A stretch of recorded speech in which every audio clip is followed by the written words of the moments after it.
True story. Okay.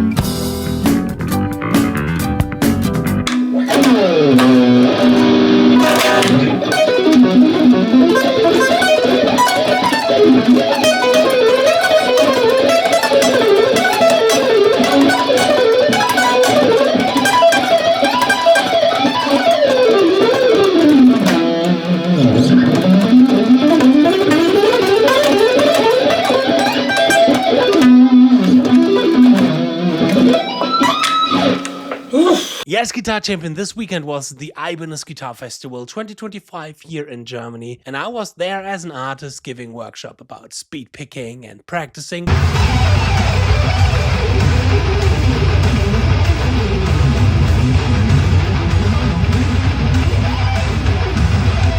But also hanging around with old friends, meeting new friends, meeting fans. It was an absolute incredible experience. I absolutely loved it. It was a great time. And the day after the festival, I went there to the Meinl headquarters, which is where Ibanez Germany is located. Meinl is a distributor, and was taking my manager Ibanez A&R and good friend Daniel Gatke on the side and told him, we have to make some videos about these extremely rare and really beautiful shred guitars that are hanging here. I'm sorry for the look of my video. After such a festival, I was not only tired, but extremely hangover. But hey, that's the shred and roll lifestyle, right? All right, let's start with today's video. Here we go.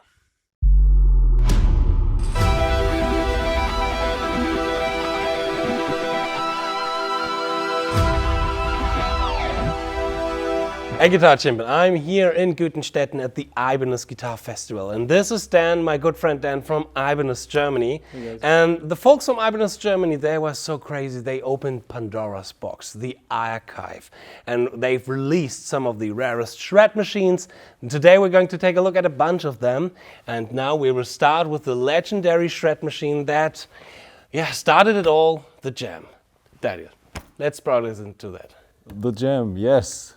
So we're basically taking a giant leap and starting right away with that iconic guitar that brought Ibanez back on the radar for many, many players. Mid-80s, Shrapnel Records, Paul Gilbert, Steve Vai, John Finn, so many, Andy Timmons, so many great players. They were all starting their careers, and especially Vai was basically on the map for every company. They wanted to have him, they wanted to sign him, and they wanted to develop a signature model. But Vai had very specific ideas of how he wanted the guitar to look like. So he asked companies, okay, build me something with this and this and this spec, recessed tremolo, etc. And I think he told Ibanez, make it as ugly as possible. So what they did is they actually made a Maxis guitar, those kind of chambered, very, very sci-fi looking guitars, gave it a green, like snake style finish, and shipped this to Steve's parents to put it below the Christmas tree. Christmas tree, I know correct. that story, So he opened it under the Christmas tree, and he was impressed. He wasn't necessarily impressed, from what I heard, about the overall guitar, because he still had a lot of ideas that were not implemented yet.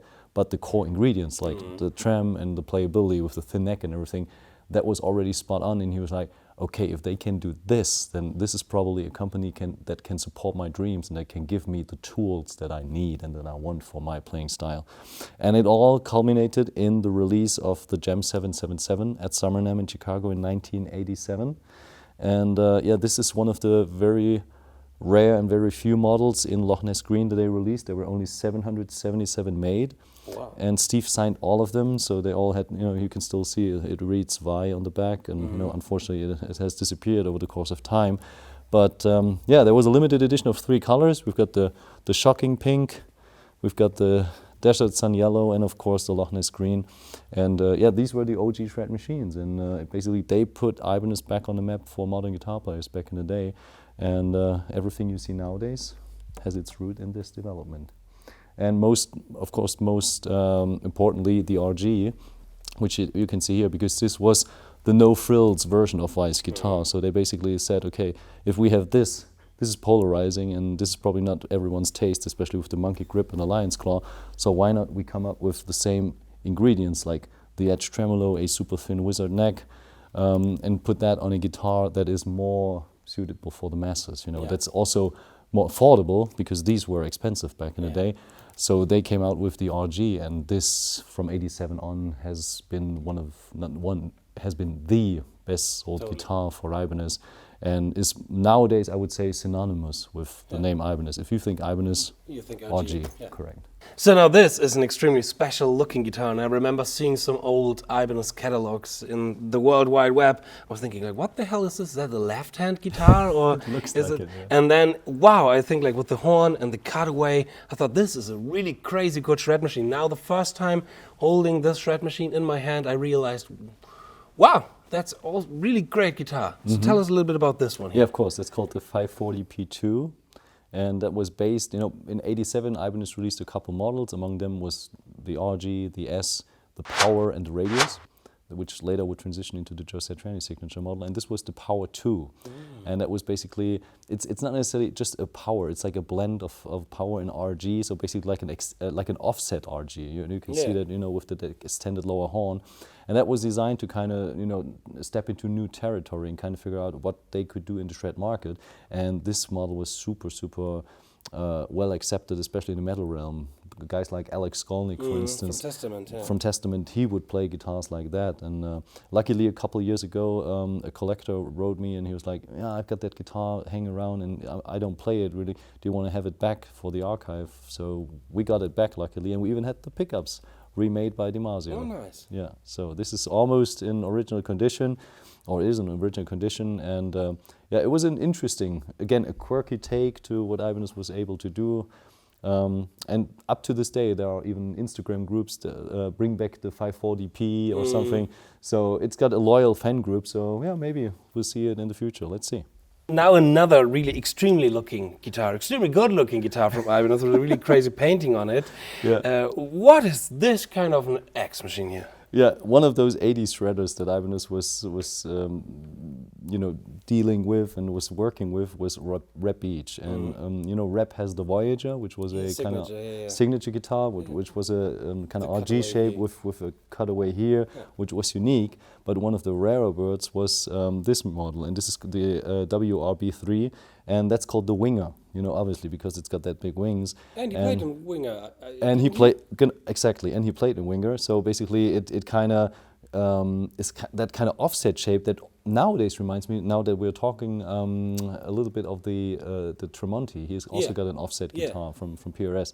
So this was in '91 was a limited edition. He came up with that design, and only 100 pieces of these were produced. And when you flip that around, you can see that this was number 90, looks like 90 or 10, no, 10. probably 90, probably 90, 90, and has been even signed by Reb, and Beach. that's a cool piece of Ibanez history. Now we were talking about Loch Ness green. Yes. This is kind of a different green because it is all green. Yes. What's going on with this fretboard here, with that fingerboard? Well, that's the RG3070, and that was a model kind of developed as a spot model, or one of those kind of showstopper models that were actually designed to, be a head turner for people.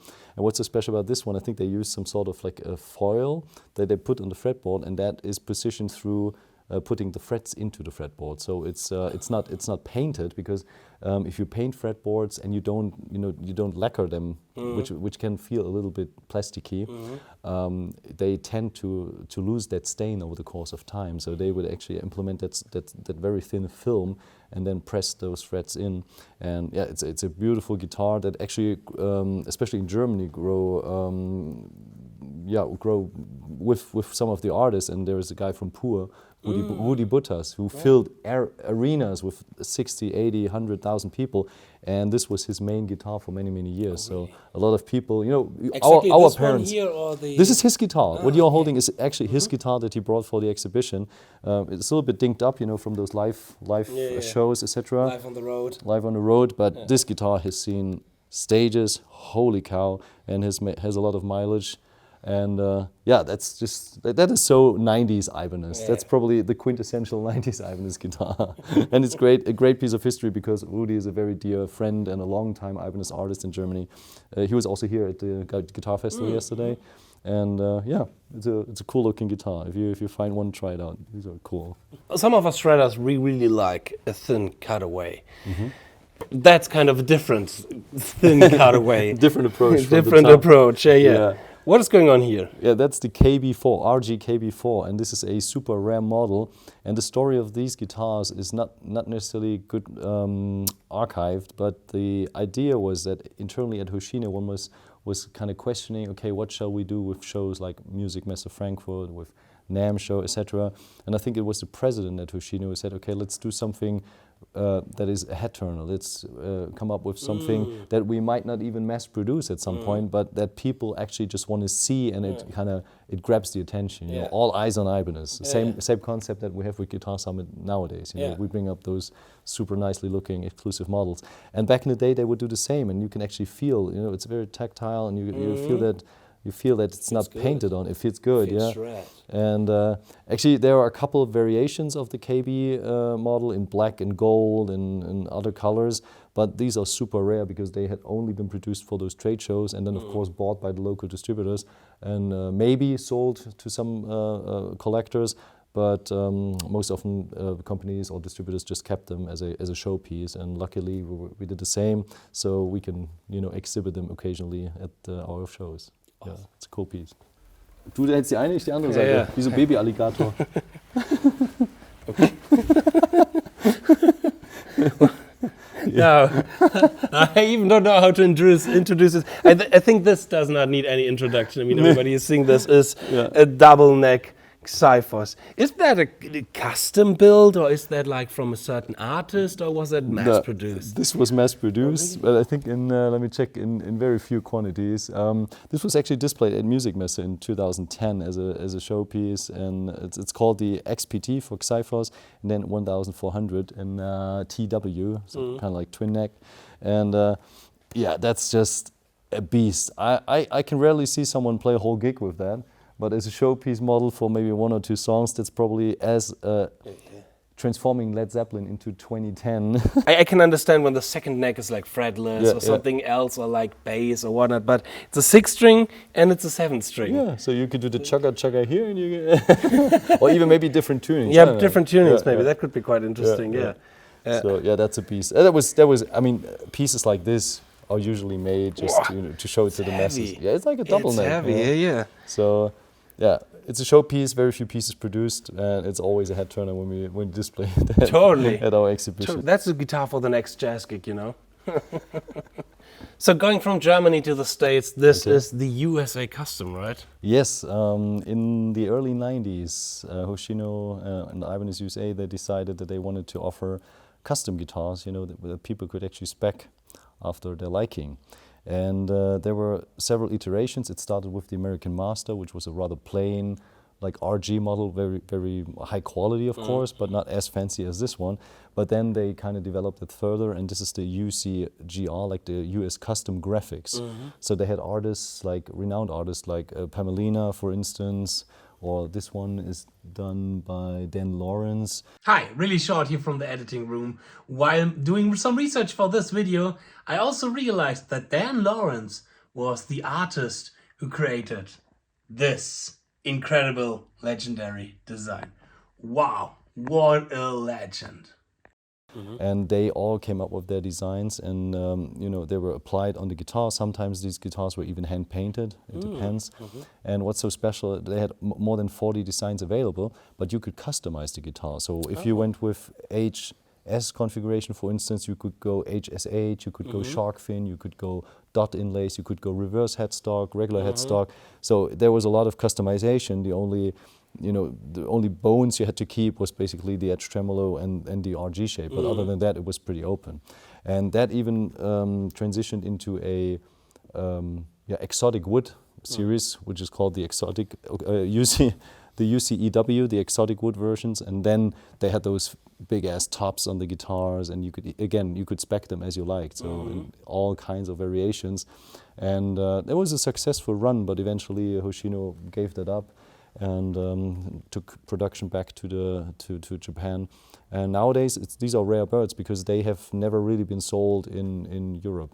Usually in the rest of the world there are a couple pieces from trade shows and maybe from dealers that got a few exclusive pieces, but these were never really regularly sold in Europe, making these highly collectible. And these are cool shredder guitars, and totally. yeah, they have a different vibe to it. You could really tell that this is not the regular RG, and especially being produced in the US, you could tell that it's just a little bit different to what you're usually used to. So now the big star on the Ibanez Guitar Show was obviously Paul Gilbert, who I had the chance to interview as well on my YouTube channel. And here we are now in the Paul Gilbert wall, which is all of the Paul Gilbert signatures, some really rare ones. And this is the 90th anniversary. I think the 90th anniversary guitar, they have like a legendary kind of myth around it, because we have the Paul Gilbert, there's the Petrucci 90th anniversary, the Steve Vai 90th anniversary, a lot of really great signature guitars, which also showcase, oh wow, Ibanez is already nowadays older than 90s, but when was this, 1999? This was 1998, and it was 1998. to celebrate the 90th anniversary of Hoshino, the mother company. Ah, the Hoshino, yeah. Yeah, correct. And yeah, what you already had all the details down. I mean, they had 4 guitars for the anniversary. There was for obviously Paul Gilbert, for Steve Vai, for John Petrucci, and for Joe Satriani. Yeah. And they were all gorgeous. They all had their own kind of style to it. Really cool. Paul went with the bling bling. Then Petrucci had those the Picasso graphics with exotic woods, which looked pretty wild. Vai had that kind of rocky finish. There's the RG metal, that's a standard guitar that kind of borrowed that finish from that, and it's a little bit, in a blue shade. And then there was that chameleon flip-floppy JS 90th anniversary model. So all of these models, they were super fancy and kind of pushing the boundaries of what a guitar could look like. And yeah, I mean, especially with those inlays, I think this is what kind of gives them those mythical status almost, that people kind of dig that these guitars have that timestamp implemented in the neck. It's a piece of history and a great piece of Ibanez and Hoshino history to look at.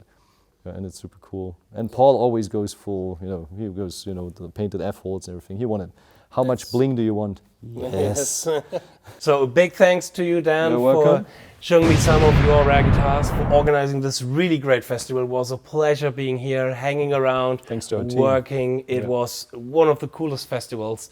And the next time this festival will happen, which will hopefully will be soon, you are going to be there. Those people who haven't been here yesterday, you've definitely missed something. I'll see you next time. Cheers.